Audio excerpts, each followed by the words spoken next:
Welcome to the Pastured Pig Podcast, where we share the successes and challenges of raising pigs on pasture.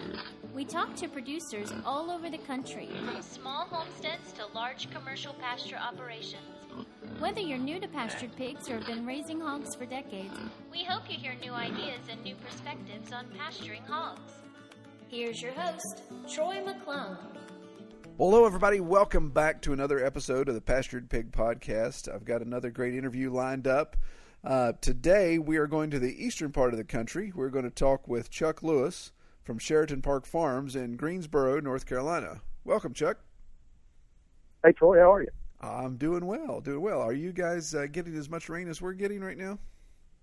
Well, I'm looking for some pigs that have got gills, and also we're thinking about adding shrimp to our enterprise here. So yeah, we've had a ton of rain, man.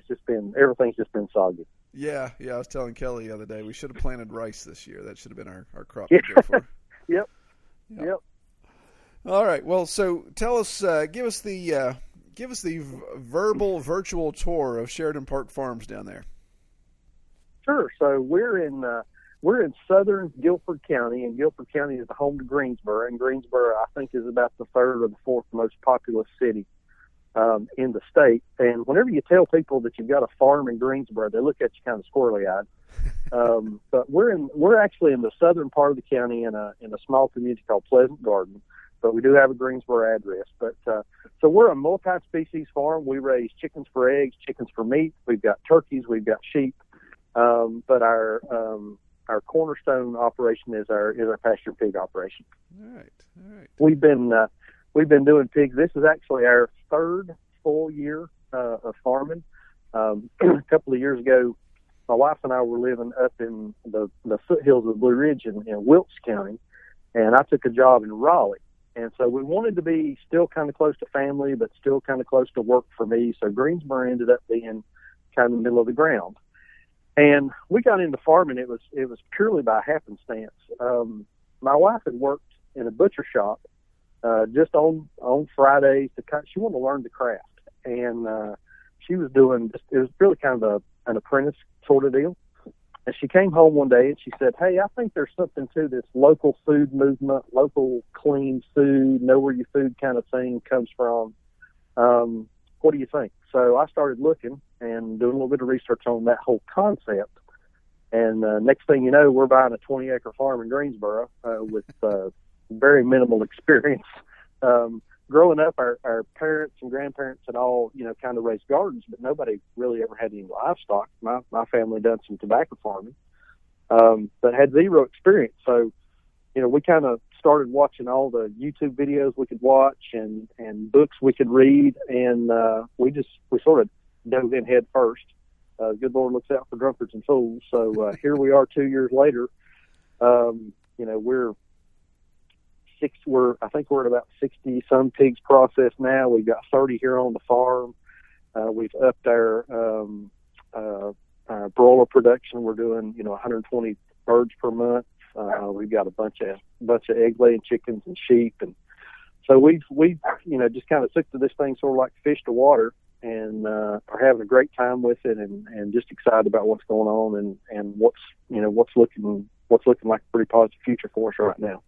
Oh, no doubt. That's great. So are you still making that drive to Raleigh on the weekdays? So I was every day. It's about an hour and 15 minutes drive to work. And I was up until the whole coronavirus deal. Oh, yeah. And since then, we've really transitioned, the majority of my work to virtual home base. And it's really kind of been interesting at what we've discovered that you can do without physically being in a location. That's a discussion, I'm sure, for a different time. But, still working from home, which, gives me a lot of time back during the day that I would normally be on the road. So that's been a little bit of a blessing there. Yeah, no doubt. Well, man, that sounds like you guys really hit the ground running there with your operation. So why the lineup and why especially pigs? Why did you go that direction? What led you to pigs first? Well, yeah, that's a great question. It's a bit of a funny story. We started out, we were going to do, I'd read Joel Salatin's Pasture Poultry Profits, and we were going to do chicken. that was going to be our cornerstone. That was going to be that was going to be the anchor to our business and the farm. And I was driving back and forth to work one day listening to podcasts, and I was listening to a podcast. I think the name of it is Grass Fed Life, Darby Simpson and Diego Footer. Yeah. And they were doing a podcast that day on pigs and pasture pigs. And Darby made the point that pigs were pound for pound more profitable with a bit less daily labor, and talking about just some of the benefits of pigs. So I came home that afternoon and made the declaration to my wife, we are getting pigs. And this was very early on. We didn't even have our first batch of chickens yet. So in that very first week, it was the week of Valentine's Day 2018, we got our first batch of pasture chickens, and I made a deal on 6 piglets. So we went up to this small community area about, 15, 20 minutes away from here, to a farm. I kind of struck a deal on 6 piglets on Craigslist, and went up to pick these up, and we pulled up to the farm, and there wasn't anybody around. So we blew the horn, and there was an old barn standing there in front of us. Well, this guy came out, and I said, hey, I'm here to pick up some pigs. He said, yeah, you're here to see Daddy. Well, over the course of the next 5 minutes, there were about 10 or 15 guys came easing out of this barn, and I started getting a little bit of an uneasy feeling. Don't know what was going on, but anyway, they were all partaking of the libation, if you know what I mean, having a good time. Yeah. And so then the old fella comes out, and he takes me down to the shed, and he's got these piglets on an 8-foot by 10-foot landscape trailer with some sides on it. And now I had never owned, taken care of, messed with the first pig. And so he looks at me and he says, now, boy, I'm going to pull these pigs out of this trailer one at a time, and I'm going to hand it to you. And if you drop it and it hits the ground, I'll get it back. It may take me a couple of weeks, but when I lift it off this trailer, it's yours. So he picked that first piglet up, Troy, and you know those things, you pick them up by their hind legs, they shake like a daggone washing machine out of balance. Right. Squealing, and it scared the tar out of me. I didn't know. I thought, God, what have I got myself into here? So we ended up getting those pigs over on the truck without incident, and paid the old gentleman. He gave me some pointers, some tips, and was a very friendly fellow. Just it ended up being a real good experience. So we came home, and I had ordered some of the sheep and goat netting from Premier One, and set that up out in the pasture. And we pulled the truck out there, and we were going to start setting these pigs off into the netting that we had set up. And luckily, we pulled one off, and he got down on the ground, started kind of sniffing around, and he touched his nose to the electric. Now, I had read that when a pig touches their nose to electric, if they're not trained on it, they're going to lunge forward. Yeah. That is absolutely true. Yeah. That pig went through the fence, and you've never seen a sight till you've seen 2 middle-aged, overweight adults chasing a pig across a soybean field. So my wife somehow had the fortitude and the knowledge to unplug that daggone fence. Well, as luck would have it, it got back into the fenced area. Oh, no kidding. And wow. we went to catch it, and it got caught up in the fence, and my wife's done a WWE suplex move on this thing, body slammed it. So she's laying on this pig, and it's squealing, and my dog is over there sniffing on it, barking at it, and I'm just all in a frazzle. So somehow we get that pig back up and put it back on the truck and do what any 2 reasonable human beings would do. We went to the house and had a beer.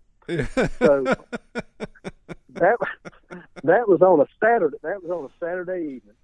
So like a bunch of rednecks, those pigs spent the night on the back of the truck. And about 4 a.m., my wife and I were both up. She was madder than snot at me, saying, "What are we going to do about these pigs?" And then I emailed you and said, "Hey, this is kind of the situation that I've got. This is what's going on." You said you need a hard structure outside of that netting so that they can, when they hit it, they lunge forward. They learn they can't go forward. So hooked the truck up to the trailer. So me and the wife and the 6 pigs went to Tractor Supply and got some pig panels and some T-posts. Came back, set that up. We set up a little training pin there, ran the netting inside. We set those piglets over in there, turned it on. we drug up a chair and laughed with reckless abandon as those pigs would get shocked and bounce off of us. That was cruel on our part, right. But it was good to see. It was good to see them having a learning experience. Yes, indeed. So that was our first 24 hours with pigs. A lot's changed. A whole lot's changed. We've learned a ton of lessons. I think we're doing things a little better now. Somewhat less stressful on most days. Right. But that was how we got started with pigs, and once we got that first 6, couple months into it, we were doing a farmer's market. Chicken wasn't selling. We were selling a little bit of honey. We were selling a little bit of eggs, and one day Sandra said, "Well, you got a pig out there. I think he's about ready." And we called him Big Boy, and so we loaded him up and took him to the processor. We thought he was huge. He weighed 275 pounds. Nowadays, we'd look at it and say, "Oh, he's got a ways to go." Yeah. But took him to the processor, got some processed stuff back, and we've not looked back. We took that to the market. Folks were really excited about the pastured pork, the product that we had, and the most satisfying thing for me is every week somebody comes back to us, even 2 years later. We still have people come back to us every week saying that was the best pork chop, bacon, sausage, roast, shank, jowl, whatever. That was the best that I've ever had. And to us, that is the payoff, to know that every single week we help feed families a very high-quality product, and they come back and they express their gratitude. That is the payoff for us. Awesome. Yeah, absolutely. That definitely justifies all the work. And you think about that baptism by fire and your first experience there, and looking back, and you think, well, okay, this, all that grief, all that headache is finally starting to pay off, and you can get some satisfaction from that. That's excellent. Yeah, absolutely. And we've started a little bit of a YouTube channel and are doing some pig videos, and we're starting to have folks that are reaching out to us saying, "Hey, tell me a little bit more about how you did this thing, that thing, and the other." So that's another huge payoff for us now that we're not experts, don't claim to be experts, we're not even close to even some days. I don't think we're even close to know what the heck we're doing anyway. But to be able to share some of our experience, some of the things that have worked for us, and hopefully help people jumpstart their operation and get a little bit farther ahead. Same kind of thing what you done for me whenever you said, "Hey, you need to set up a training tent." That's another huge payoff, just to be able to help folks move along a little quicker in their journey and be successful in this operation. Absolutely. Yeah, I agree, man. And I think that's the part that attracts me the most to all of this is the community element, the fact that technology allows us to communicate with one another, and we stand on each other's shoulders as we learn how to do different things, and it's fantastic. I mean, it's great to see. What was it? 3 years ago, you sent me that email, and now you're raising more hogs than I am, and so I love it. Yeah, I love to see the growth there and see people just really take off and run. So it's good stuff. Yeah, and like you say, the community is great. I mean, we've made just a ton of friends that are also raising pigs, some that are not, that are doing some other types of things, and that's another huge payoff. And this whole farming, local food community as a whole, you kind of look around, you see some of the stuff that's going on in the world nowadays, and not to really make a commentary on that, but it's nice to see a group of folks come together around a very positive cause in terms of raising quality food for families and communities. And that's just a real heartwarming thing in some of the times we're seeing today. Yeah, absolutely. So let's talk a little bit about your setup. So you'd mentioned, I believe you'd mentioned, or I was getting it from my notes, but you're 20 acres there in just outside of Greensboro. Mm-hmm. So with your polyculture, so how are you setting up your pigs? How do they integrate, or do you keep them separate from your other animals? How does the farm layout go? Yeah, so we've got 20 acres. We run our pigs primarily around the edges. We've got a couple of pretty nice fields in the middle of the farm, and then we've got some riparian areas and some forested areas along the edges. And so we run the pigs through those areas. Occasionally, we will pull them out into a pasture area to stir up. For example, first group of pigs that we had, I guess it was the first 3 groups of pigs that we had. The pasture or the field that's closest to the house for 20 some years had only been raise winter wheat, tobacco, soy, corn, all that commodity kind of stuff. Guy here in the area rents a lot of different plots of land and does that stuff. So, we ran those pigs across that, and first year that area was, it was hard pan nothingness. And putting those pigs out there and letting them stir that up and stir that seed bank up. Mm-hmm. Now we've got, it's a beautiful pasture. It's, orchard grass, fescue, we got some clover. Just all the good stuff's growing out there. We're also using those pigs, again, along the edges and some of the wooded areas to take down some of the brush in the understory. So once those pigs go through, we'll come in. What they've left, we'll take a weed eater chainsaw, clean out some of the small stuff. So we're trying to turn that into more of a silvopasture kind of area. Yeah. So those pigs they're doing a lot of land clearing for us. They're stirring up that seed bank, and they're picking up some mast and some of the things off the ground, so it really helps supplement with the feed stuff. But pigs are primarily in their own spot. We keep them generally on about half to 3/4 of an acre. They'll sit in one spot we kind of follow the Salatin method there. Once they go through about 1,500 to 2,000 pounds of feed, then it's time to move to the next spot. So depending on where they are, they may be there for 3 weeks, they may be there for 6 weeks. It just kind of depends on the spot that they're in. Once they go through, if they're on the pasture proper, then we'll bring either the chickens or the sheep in behind them, and then we'll follow in with another animal. So everything around here, same kind of model as like the South and stuff. Everything continues to move. Nothing stays in one spot for very long. One thing follows another. It may be pigs, then sheep, then chickens, just kind of depending on what that particular piece of ground or that particular paddock needs at the time. Yeah. We make a determination on what needs to go there. Yeah, excellent. All right. Very good, very good. So with that pasture layout then, do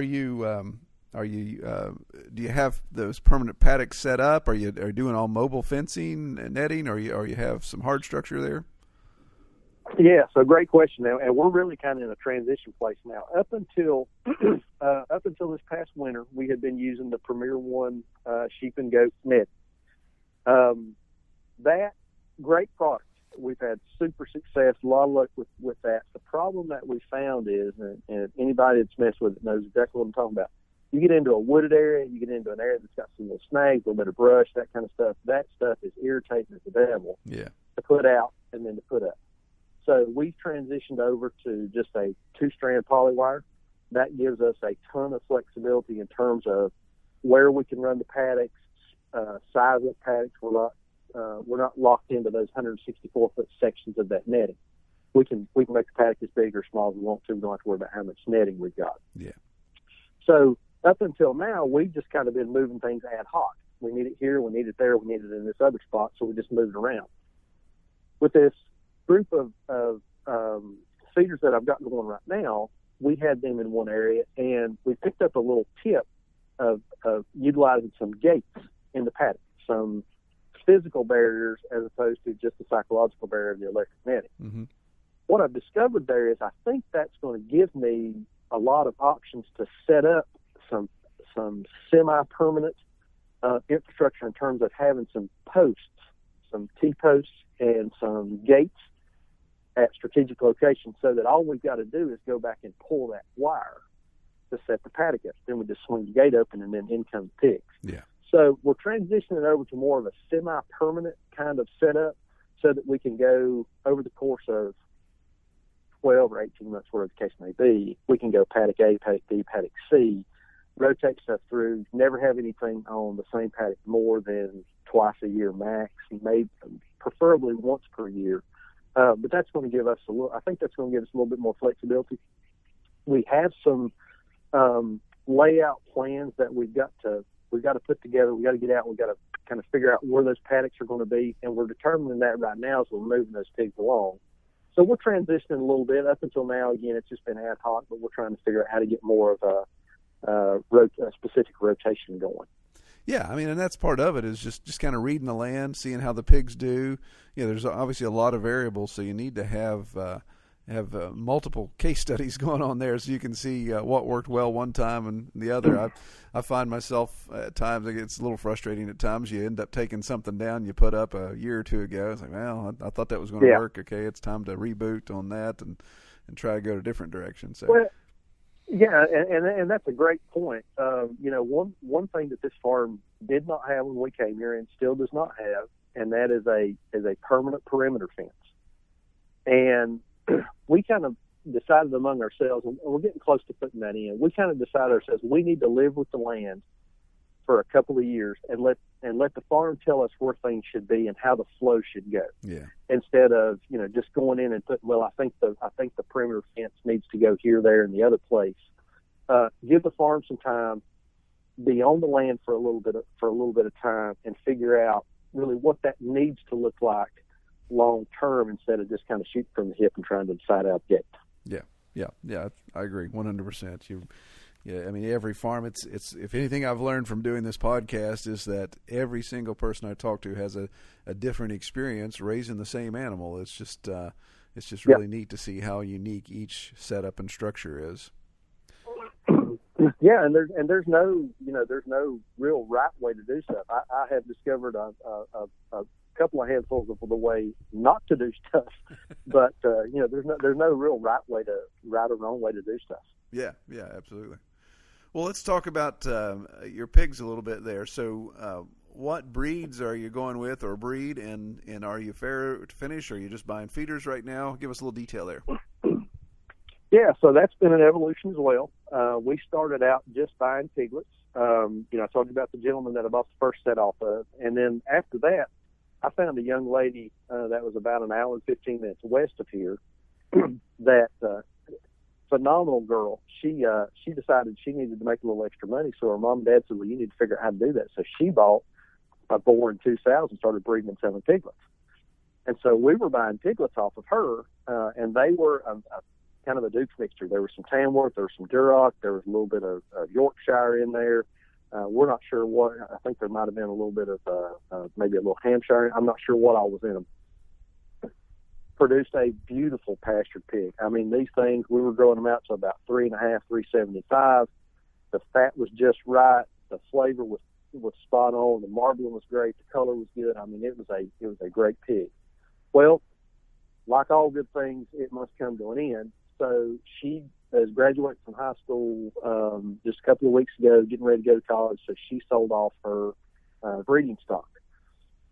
So in the course of just doing some research and kind of thinking about where we wanted to go, I ended up buying a couple of commercial Berkshires and doing some AI. We're going to do some AI on them.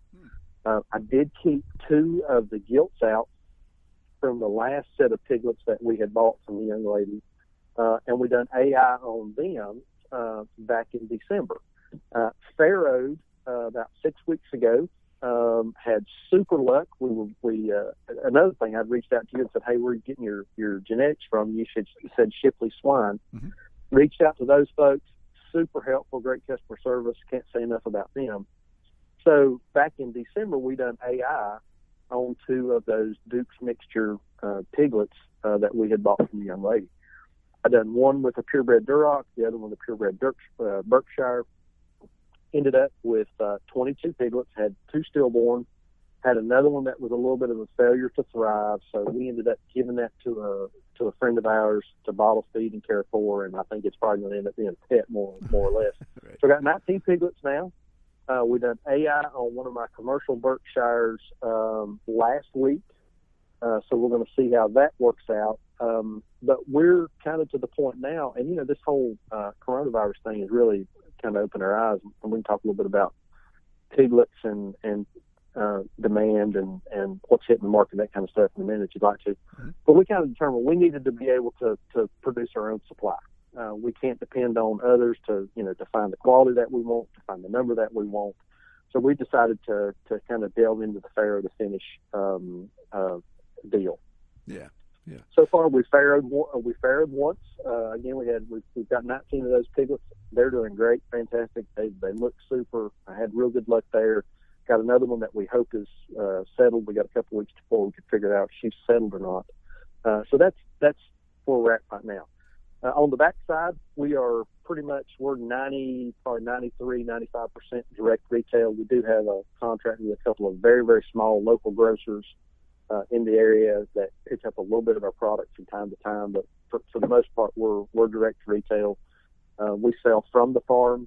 I've sold ribs off the back porch at 10:30 on a Friday night for guys doing a picnic the next day. And then we've got a couple of farmers markets that we do that is really the linchpin in making this thing work is our markets right now. Okay. Yeah, well, let's stick a pin in that because I want to talk about that a little bit more as we get into that. So, back up real quick. So, your Shipley Genetics, what are you adding Berkshire from them? Are you adding something else to cross? Yep. So we're adding Duroc. Okay. Just that just feels to me like we like the Berkshire quality of pork. We like the size and the fat content and all the good things that come with the Duroc. And what we're really trying to capture is that first generation cross, that hybrid vigor, out of that first set of piglets. So that's what we've elected to go with. This was our first round on the Berkshire Duroc cross, so still a little bit to be determined on that. We'll see how those end up flushing out. But that's what we've elected to go with is that specific cross. Yeah. All right. So let's talk about pig availability. And again, I like your idea of being more self-reliant, self-contained when it comes to your pig stock. The issues that are always out there of availability, what you're getting, where it's coming from, and then of course even biosecurity associated with that. So what are you seeing down in North Carolina as far as the market goes? Is your market getting flooded with growers that you're seeing come up? Yeah, man, I'll tell you what. So on the farmstead, homestead, pastured piglet, can't find them. I mean, they're just not available. And whenever they do hit the market, they're gone, just in an instant. Yeah. But we are seeing a lot of, I don't know if you know, but down in the eastern part of North Carolina, huge pig operations down there. A couple Smithfield plants down in Tar Heel, North Carolina, and there's a lot of big growers down there. And with this whole with the coronavirus getting into the processing plants, we're seeing a lot of commodity growers that are offloading their pigs. And man, I don't blame them. I understand why they're doing it. They can't keep feeding those pigs and them continue to get bigger and bigger, because when and if these processing plants come back online, the industrialized food system has set such tight tolerances on sizes, they're not going to be able to process those pigs or do anything with them. Right. Yeah. And so I understand why those guys are offloading them. Makes perfect sense. We're seeing a lot of guys that are kind of like me, small family farms that are buying bulk pigs, either for sale back to folks that are looking to raise a pig or put some meat in their freezer really, really quick to sell those. And I get that, because guys like us, we're operating on a fairly thin line, so you're trying to make a little cash to keep the wheels rolling. So I get that. The thing that concerns me, and I don't mean to just editorialize this whole thing to death, but the thing that concerns me is if you're a farmer, your reputation is not worth, your long-term reputation is not worth that short-term gain. And what we're seeing is on social media and different forums, and just I've had conversation with folks out in the public. They're buying these commodity pigs and they're getting them home, and that pig is just not prepared to be in a system outside of that confinement system. Right. They've got digestive problems, they've got respiratory problems, they've got skin problems, they've got fill in the blank on what kind of problems they're having. And so the customer, whether it's the guy that's buying the pig to raise on his property and then slaughter later, or the customer at the end, if you're buying those pigs, you're going to try to raise them up. God bless you if you do, and if you can, the customer that's going to buy that product in the package at the end, they need to have a good experience. And if that customer is not going to have a good experience on that pastured pig, what's being marketed as a pastured pig or what's being marketed as a homestead pig, if they don't have a good experience, that's detrimental not only to the individual and their reputation, but it's detrimental to all of us that are working in this space and trying to raise a high quality product. So, it's concerning to me. here on our farm, we've decided we're going to continue to do things the way we've always done them, nice and slow.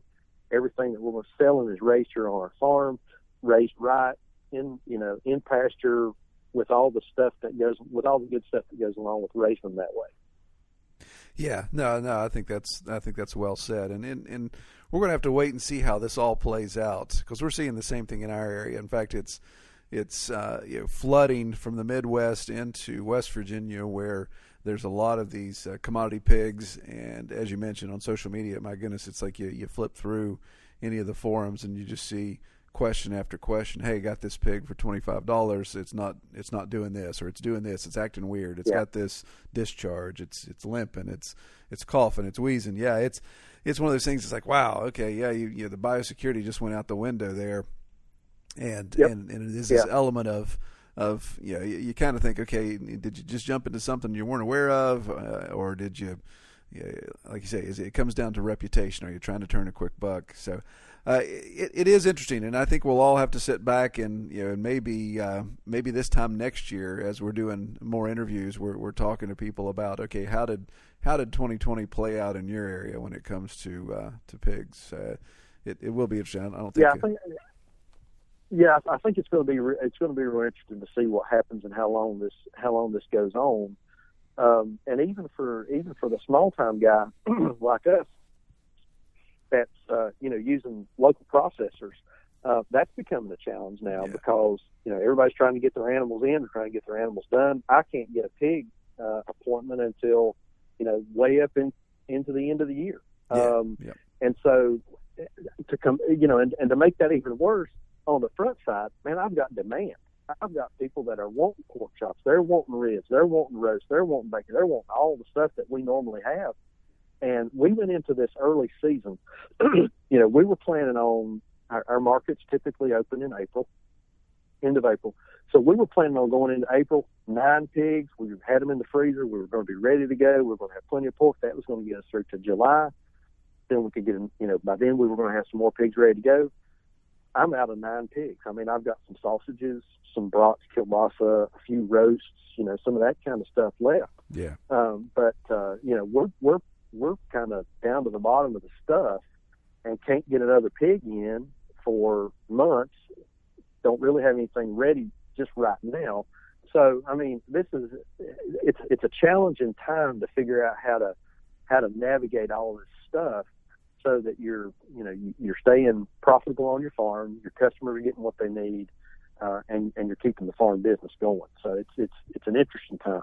Yeah, it is, and we're experiencing the same thing here. That my local processor, we've had a great relationship for years. He said, "Hey, man, I'll make accommodations to get your hogs in, but I'm not going to do any post stuff. I'm not going to do any smoking. Not going to do anything like that." And it's like, well, I really can't. There's not a lot of people that don't want smoke cured bacon, so it's kind of tough to run hogs through without getting bacon. So, it is an interesting time, and it's. I hope this wakes up enough of the people at the government level to maybe look at some of these regulations, some of these restrictions, and we know we got the Prime Act out there. It's I don't know that it's a fix all. It's going to fix everything, but at least people are looking at it. It's now starting to get the attention that I think it deserves. Yeah, and I think Congressman Massey he's out of Kentucky with the Prime Act. Mm-hmm. I think you'd done a show on that a couple of weeks ago. I think that would really provide some relief, at least get us started. All the regulation and for a small time processor to open up, they've got to meet the same stuff as a plant that's doing thousands of hogs per day. That just stifles the market. I mean, it really puts a hamstring on us. Yeah, I agree. It really chokes it down. Well, let's talk about your market a little bit. So you talked about your farmers market being a linchpin of your process. So what led you to that, and kind of give me the story, the genesis of getting into those markets? So that just, from the outset, that seemed to us like the way to go. Where we live, we're within an hour of about 3 million people. So, we feel like the market is there. So we just started looking around for farmers markets that were reasonably close in a area that had some folks that had some disposable income to buy quality product, and we found a couple of markets. So we go to one market that's about 20 minutes from here, downtown High Point. That is our market. That's where we do the lion's share of our business. This is our third year, and farmers markets that's one of those things. This kind of farming is very relational. It's a relationship sale. So over the course of 3 years, and it's taken us 3 years to get here. We've had to build those relationships with our customers, and a lot of our customers have now become close friends, and they come back week after week after week to purchase from us. During the wintertime, and we also do another market that's a little farther to the west in a very affluent area. We picked it up late last year, done really well, have been in it since the start this year, and that has really given us a big boost up until we ran out of stuff to sell, or started getting low on stuff to sell. So we do two farmers markets, and that's our primary business right now. Beginning in March of this year, usually we'll sell a couple $100 worth of stuff. We do an online delivery deal in the wintertime. Go onto the website, place your order, go ahead and pay, meet us at a predetermined location on Saturday morning at 9:30, pick up your bag, and off you go. So historically, we've done a couple $100 worth of business in the month of March. Well, this year, as you know, things kind of went sideways, and so our online business went crazy. Yeah. So we started doing some delivery. We were doing delivery within 20 minutes of the farm, free of charge if you order $75 or more. If you were under $75, it was a $10 delivery charge just to cover our costs. So we were doing in the evening after I would get home from work. We were doing in the evening delivery business, what we typically would do on a really, really good Saturday at the market. Yeah. So March ended up being a bang-up month for us. We done in March of this year typically what we would do in a good market month during the market season. April was even better. May has ended up being even better. So the marketing piece, that's the market piece. That's kind of what we've done. In terms of marketing, we do have a Facebook page. We've done a lot of advertising on that this year through the whole coronavirus thing. Lots of boosted posts and ads. We have a website that we try to direct people over to. We've got a lot of information on there about who we are, how to order, what products we've got. That website needs a little bit of updating. I do need to spend some time on that. We got an Instagram page, which is primarily just pictures, just to kind of engage some folks. Yeah. And then we're doing the YouTube, doing the YouTube channel now, and that actually has proven to be a pretty daggone good marketing tool for us because it starts a conversation. Yes. A lot of people that we've got an email list, so we email out every couple of weeks. Hey, we're going to be at the market. This is what's on the truck this week. Oh, by the way, we've got a new video up. Take a look. This is what's going on at the farm. So folks come out to the market to see us on Friday night or Saturday, and that video starts a conversation. Well, I saw your video about your new livestock guardian dog. She's so cute. Tell me about that. It's something to help get the engagement going. And so that's sort of our marketing channels and how we're getting our product out there right now. Yeah, no, absolutely. I agree. I mean, that's the reason why we started our channel so many years ago. It was just I wanted people to understand, because there wasn't a lot of knowledge in our area, our customer base, about pastured pork. There wasn't hardly anybody doing it when we started. And so I really wanted to use that as an education tool. They said, well, okay, why is your pork so much more expensive than what I can get at Walmart? Well, it's pastured, and if you want to really see some examples or explanation of why and how we do it, then just go to the channel and you can watch it. And yeah, it really became a good marketing tool to educate people on the concept and obviously why it was value added with those expenses. So I agree. I think it's good to have all these diverse digital representations that can be used to the benefit of selling product. Yeah, and the only real, I think, negative to that is it is a little bit labor intensive to keep everything up, fresh, going, new content and that kind of stuff. You just got to make time to do it. But it does become a challenge to keep all those balls in the air at the same time. It does. It really does. And it's, like you say, it is an investment of time, and it's also, one of those things which is, could be a whole nother podcast discussion of, when is it time to pull the plug on something? You got to look and see if something's not working.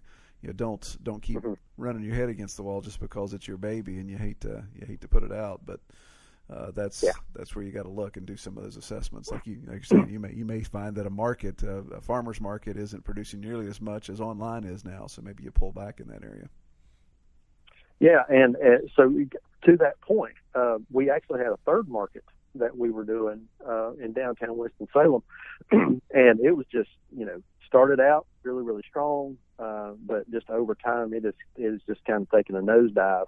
Partially, I think because of the coronavirus, and there's just nobody in that area downtown. Yeah. So we've kind of fallen off to it's just not working. So that's something we're dropping. That's one of the things that we're gonna take out of our to-do list, which that's going to free up half a day for my wife, because that's the market she runs. She goes and does it.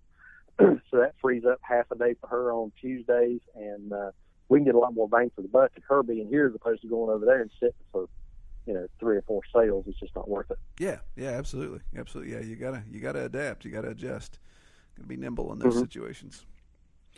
Well, Chuck, what about goals? I mean, obviously, it sounds like growth is on the horizon there. But what are your short-term goals in the next couple of years, all the way up to the next 5 years? Yeah, so we would like to do an on-farm store. This year, we've had a ton of drive-up business. A lot of folks that have come out to pick up, and those look like a certain percentage of them are going to be retained customers. There are folks that are going to buy from you, especially during this Corona thing. I think they're going to buy from you out of fear. They're looking for an alternative. Are they going to stick with you? To be seen. But I think we are going to have some retained customers there. So we do want to do an on-farm store where we can offer our products, some other products, and get some folks out here to the farm and buy here.